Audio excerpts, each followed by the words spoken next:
In this video, we are going to discuss about architectural design and software engineering. So first, let us discuss about analyzing architectural design.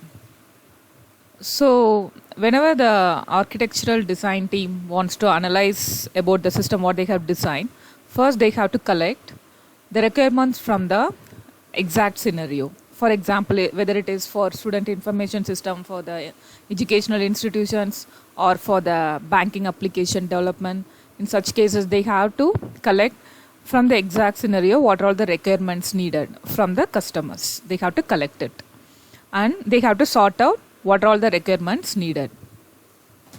Then they have to describe about the architectural styles. There are different architectural styles available: module view, process view, and data flow view.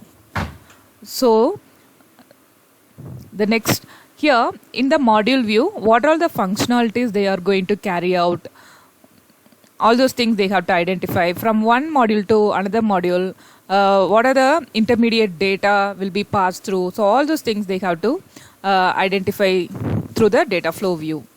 So next one is evaluating the quality attributes. So here the architectural team, they have to evaluate the quality attributes like reliability, security, fault tolerance, so scalability. So all those things, how can they accomplish through their software which they are going to implement in the later phases.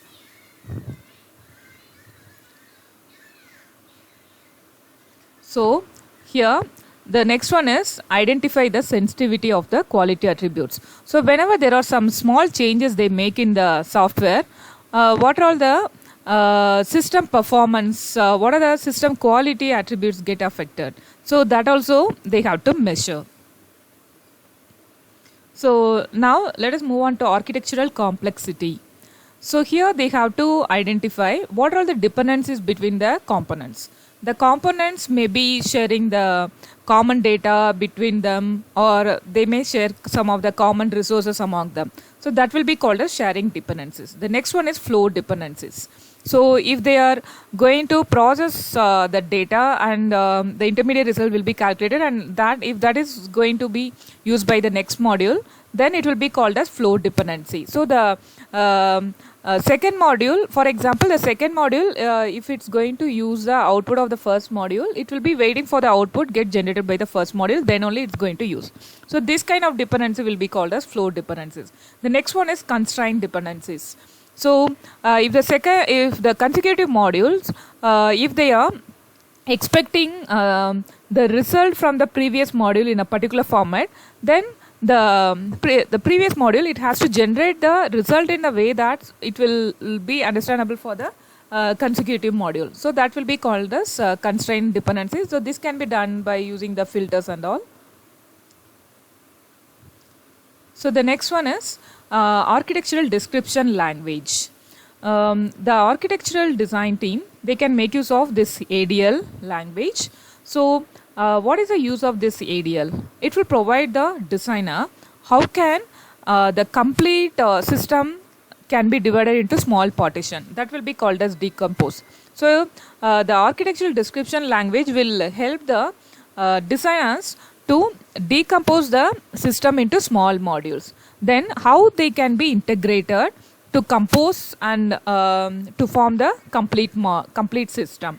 So that is the second use of ADL. The third one is how they are going to make the interaction between one module and the next module. So that will be called as representing the interfaces. So now let us see one example for architectural design method. If the customer is providing a design for a house, so how many rooms are there in it, how many bathrooms are there, how many glass doors are there, how many wooden doors and windows are there. So all those things will be mentioned in the architectural design. So the customer will specify all these things as a requirement to the designing team.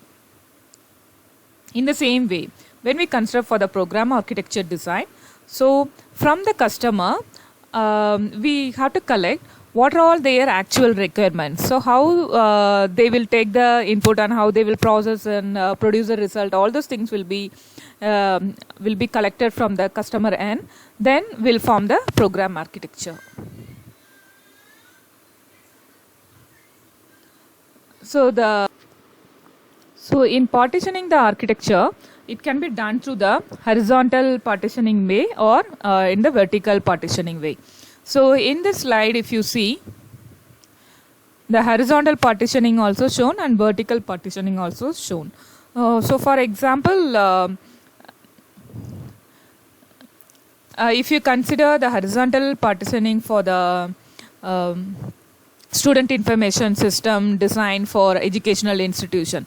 So there, so many functions are needed. The faculty entering attendance, for example, let us consider the middle one as the faculty entering the marks and attendance, and the other module is the fee payment by the parents or from the students, and the other module is like the examination section, managing all those marks entry and generating pass or fail and the grades, all those things. So like this, various functions can be there, so they can be partitioned in a vertical partitioning manner.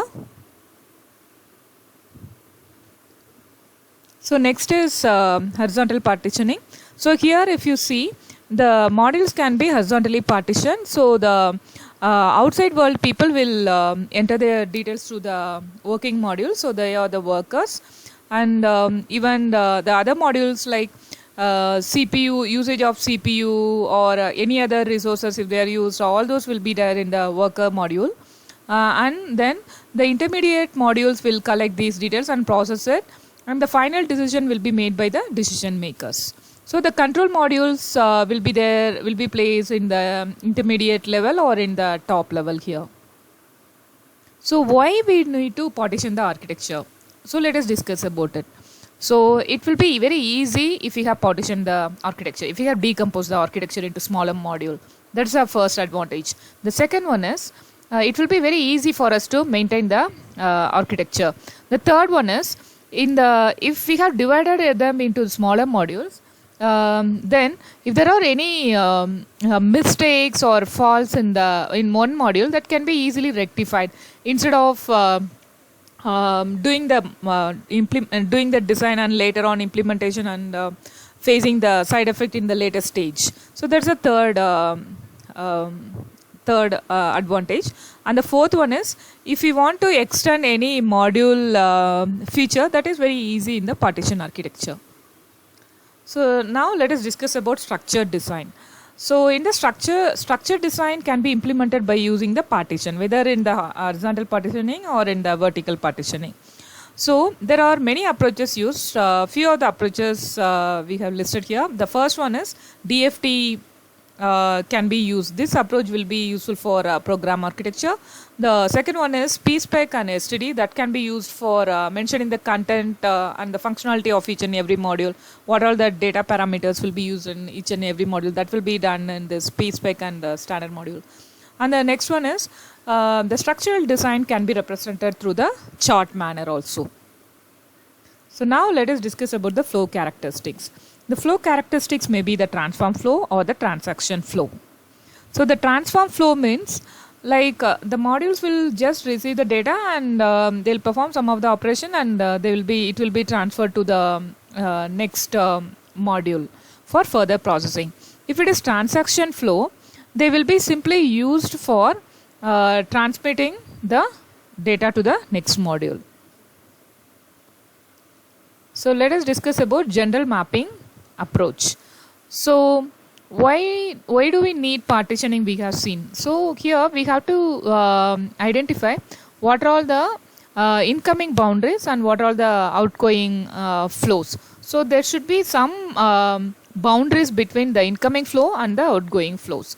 For example, the incoming data, if it is processed by some of the modules, then it can be stored in intermediate storage, then it can be transferred to the outgoing flows. So that can be represented by using the DFD transforms. So here some of the modules will integrate the subordinate modules. So they will be called as control modules. So that this kind of mapping the modules incoming and outgoing flows will help us to refine the modules to perform in a better way in the later stage. So the next one is general mapping approach. So we can make use of first level factoring, second level factoring approaches here. So here the incoming boundaries on outgoing flow has to be separated by using their boundaries. Here the layered approach can be used. The next one is first level factoring. So here the control modules will be there in the top level. So the top level modules will perform the decision making and all, which module has to perform which operation, and the creation of objects. All these things will be done by the decision making modules. The next one is low level components. So they will be performing the input collection, output collection, and performing some pre-processing and performing some of the basic computation. All those things can be done by the low level components. Then the middle level components, they will be performing some of the loads which has to be carried out by the control modules. So let us see the transfer mapping here. So here the module F, it's passing its output to the module G and I. So here the data is flowing from B to D, then to E module, then to F module, then to from the F module the data is getting transferred to G and I module. So that is a data flow model here. Here the transfer mapping how it is performing we'll see here. So from the X4 module, the data which is required for G module, it will be filtered and it will be passed on to G module. From X4 module, the data what is needed for I module, it will be transformed in a record format and it will be transferred to the I module. That is a transform mapping. The next one is factoring here. Factoring is nothing but dividing the modules, decomposing these modules. So it can be done in the vertical level or in the horizontal level. So here if you see, the decision makers will be the control modules, and the worker modules will be like collecting the input, output, and computation processing. All those and all can be done by the worker modules which are in the leaf level here. So here if you see, the first level factoring is shown. For example, if we consider the student information system for the educational institution, the input and output interfaces has to be designed, and they will be controlled by the input controller and output controller, and the processing controller will take control of the things like what all the inputs has to be collected from the parents or from the faculty or from the students, and then performing the processing. All those things can be done by the processing controller. So here we can see the second level mapping. So here in the top level, the main controller will be there. So that module will be performing the decision making process. Then the intermediate modules like control module and all there. So it will be helpful in configuring the other modules. So here A and B modules are there.